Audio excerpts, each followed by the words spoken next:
I'm John Batchelor. This is The John Batchelor Show. Mary Kissel, the editorial board of the Wall Street Journal. She also is the host of her own show each day at 1 p.m. East Coast time, Opinion Journal, at WSJ.com.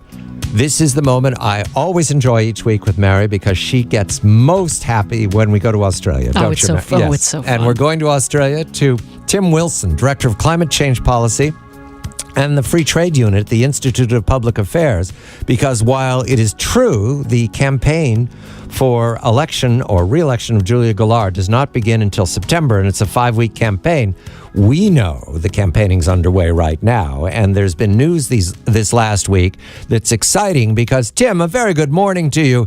We have nothing but scandals here. Mary and I have been complaining all night. Of course, it's complaining with a smile because we're understaffed for the amount of storm that's over the White House. But we discover, reading the Australian and the Sydney Morning Herald, that you've got a good bounty of scandals as well. I especially was attracted to the headline, Labor's Nightmare Without End. Labor now controls the government, the lower house, with some independents voting with it.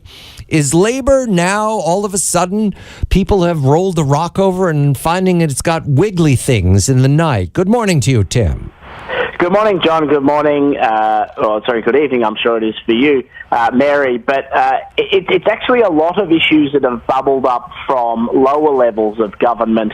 So in the past, the New South Wales state Labor government has had a number of members of parliament who have been engaged in dubious legally or ethical behaviour, and these are starting to go onto the national stage and inflict on the federal Labor Party. To give an idea, a fellow a former New South Wales Labor minister was alleged to have signed a preferential deal to give one of his mates the development of a coal mine, which would have netted him and his co-investors up to $100 million. And that same person has had very good relationships, including having federal members of parliament over to his home for enjoyable Sunday afternoons and at places at his ski lodge. So it's infecting everybody across the entire Labor Party system. Wow, that's a lot of money, John. I mentioned that the fellow, John Maitland, was an ex-union boss. That sounds like it's a labor matter. Well, in speaking of labor, Tim, wasn't the Prime Minister herself implicated in some funny payoffs, or am I just making that up? You're not making that up. There's been the bubbling story under the surface for a long time that back before she was Prime Minister, she was engaged in some dubious behaviour with an ex-boyfriend around the use of a slush fund, and that's the word she used to call it, of union money. And so what's coming to light is what I would argue is corrupt cross-institutional patronage machine that operates between the labour movement and the unions, the Labor Party, and how they use positions of government and union money to buy off and keep the whole system going. The Prime Minister's one hasn't exploded onto the national spotlight because there's sort of 95% of the story there, but there's never 100% of the story to make the case. But there have been direct allegations now that our Prime Minister is being investigated by the Victorian police around issues around how she's been involved with that money being spent. Mary, years ago when you were in Australia during the last election, and these revelations of the Labor practices, Julia Gillard at that time was standing for the first time to be elected. Were they obvious to the Australian people and they chose Labor in any event? Well, she wasn't elected when she first became Prime Minister. Remember, she knifed Kevin Rudd in the sort of backroom coup. Yeah, she was chosen by the party, and she narrowly eked out a victory with the help of these three country independents. Now, as to her history, she really remade herself. And Tim will correct me here if I'm wrong. She was sort of a hard-nosed union lawyer, clawed her way up the ranks of the party, and then when she went to take over the Prime Minister's chair, remade herself into this sort of softer haircut, nicer figure, very moderate, got voice lessons. Tim, that's right. Am I mostly on the mark there? She was famously an organiser for the socialist left at university, then went off and worked for the largest Labor left-dominant law firm, got into Parliament and has progressively moderated her position to present herself to the Australian public. And the classic example that always sticks out is that at university she campaigned on things like equal rights for gay and lesbian Australians. She's now in the Prime Minister's office. She's an unmarried atheist, but refuses to support marriage for same-sex couples. So there's a huge inconsistency in her entire political history around lots of different issues, unless you would say that she's being captured by naked ambition. So she started way left and she moved to the center in order to be attractive to the Australian voter. Sounds like another chief executive, doesn't it, Mary? I have no idea what you're talking about. Right. Well, let's stay with Australian affairs because we're talking with Tim Wilson. We're anticipating the Australian election. It's surprising. Mary, Australia and the United States, what we have in common is that we're both colonies of a Great Britain, of the British Empire, once upon a time. Yes. But we do not, at this point, compare and contrast our politics easily. It's surprising how easily it is to fall into a completely different governance system.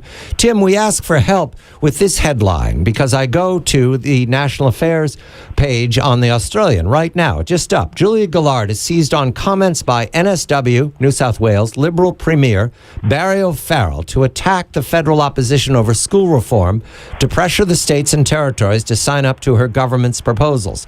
Is this campaigning, Tim? What does it mean? This is campaigning, and what Julia Gillard is trying to do is wedge the federal opposition, the leader of the Liberal and National parties, Tony Abbott, who, and for the American audience, of course, in Australia, Liberal means conservative, and so she's trying to wedge the state Conservatives against the federal Conservatives by buying off the state Conservatives with federal funding. And at this point, I don't think you'd say it's worked completely, but it is creating tension and division, and she is trying to sneak back into power by dividing all of the different arms of the Conservative movement. So the premier of New South Wales, Barry O'Farrell, is in the same party as Mr. Abbott. They're co-party members, and yet she is offering a suggestion, a bribe. I don't want to use the word bribe. A reward to Mr. O'Farrell if she'll follow her leadership, rather than stay with Mr. Abbott. Is that what's happening? What's happening is for the next few months while she is in the Prime Minister's chair, she is using everything at her disposal, every funding agreement, including schools, to try and buy off his support so that he will then go off and make trouble for Tony Abbott as her major challenger for the Prime Ministership. And that means that the more disunity, the more media focus there is on Tony Abbott fighting Barry O'Farrell means there's less focus on Julia Gillard and the failures of her government, which are now quite considerable. Yeah, it is all sort of crumbling around her, Tim. I note just in these last hours that Ford said it's going to stop production in Australia because the price to produce a car down there is something like twice Europe and 4 times other parts of the world. Is there a serious backlash from that news? There is, because for years, particularly the Gillard government has doled out corporate welfare to the car companies to the tune of, just for Ford alone, $1 billion over the past few years. And so the whole commitment for those subsidies to Ford and to other car companies is that they would stay and they would keep producing cars. And now we've given all this money out, and then they're leaving anyway. And so there's a big backlash against the subsidies and the government that's been doling them out. And so much tax and regulation that the price is such that after 90 years in the country, Ford Motor is pulling out. Well, there's that, and the part that hasn't got a lot of attention yet, but will increasingly get focused, is that a lot of the subsidies went to the Ford Motor Company, but then they struck very cosy deals around employment conditions with the union movement, who supports Julia Gillard in maintaining her position in the office of the Prime Minister. So taxpayer to Ford to union. Taxpayers' money going to Ford, then going to the unions, and then, funnily enough, being used back to the Labour Party to the Labor Party and to support the Prime Minister. Tim, we learned a paradox last week, and I want to check with you if I understand it. Julie Gillard is the Prime Minister because of the vote of a couple of independents from the very conservative far-away country districts. Are those gentlemen continuing to support her towards the general election? Does she still win their vote and hold on to their vote to maintain the majority, despite all of these, what you'd have to say, liberal adventures she's riding?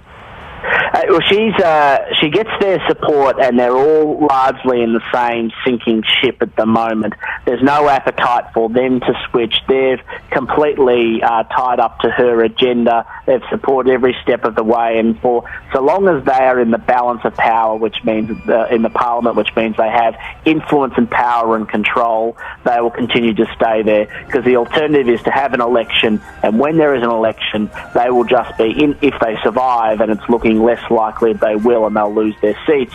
They certainly won't have any influence. They'll just be the occasional yapping dog in the Parliament who makes a point, because they simply won't have any position of power or influence. There's an Australian metaphor we don't hear much here, Mary. A yapping dog. Yes, we have a few of those in our Congress. Tim Wilson Tim Wilson is in Australia. The election, I want to make sure, is it still correct, Tim, that we anticipate it for September, a 5-week campaign? Correct. September 14 is the election, so it starts in August. Tim Wilson is the Director of Climate Change Policy and Free Trade Unit at the Free Trade Unit of the Institute of Public Affairs. Mary Kissel, the editorial board of the Wall Street Journal. Tim's lucky to be in Melbourne, where it's coming fall, heading to winter, in the right side of the world. Mary's the host of Opinion Journal each day at WSJ.com at 1 p.m. For our Australian listeners, I'm John Batchelor. This is The John Batchelor Show.